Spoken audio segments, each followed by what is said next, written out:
د افغانستان د تاریخ زړیتوب. آیا پوهیږئ چې افغانستان د تاریخ یوه داسې شانداره برخه لري چې نړۍ ته یې لار بدله کړې؟ د ورېښمو د لارې نه نیولې تر تیموریانو او د بودا د بامیان مجسمو پورې. دا هېواد د تاریخ په پاڼو کې د تل لپاره یو مهم مقام لري. افغانستان د لویو امپراتوریو ځالګۍ وه.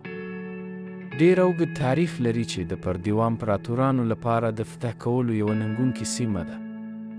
دا د امپراتورو د قبرستان په نوم یادیږي، ځکه چې ډېرې ځواکمن هېوادونه د واکمنۍ په ساتلو نه دي توانېدلی. د تاریخ دا ځای تل د تمدنونو د نښلولو لپاره رغنده رول لوبولی دی. د افغانستان کلتور د هنرونو، اوازونو او دودونو یوه بېجوړې خزانه ده. د تیموریانو ښکلې معمارۍ نه نیولې تر 3000 کلنې موسیقۍ پورې په هر ګوټ کې د دې خاورې ښایست لیدلی شو. راځئ چې د افغانستان د شانداره تاریخ دا زریزې ډبرې شریکې کړو. زموږ هېواد یوازې د تیر نه بلکې د دوامداره غښتلتیا او ویاړ سرک دی.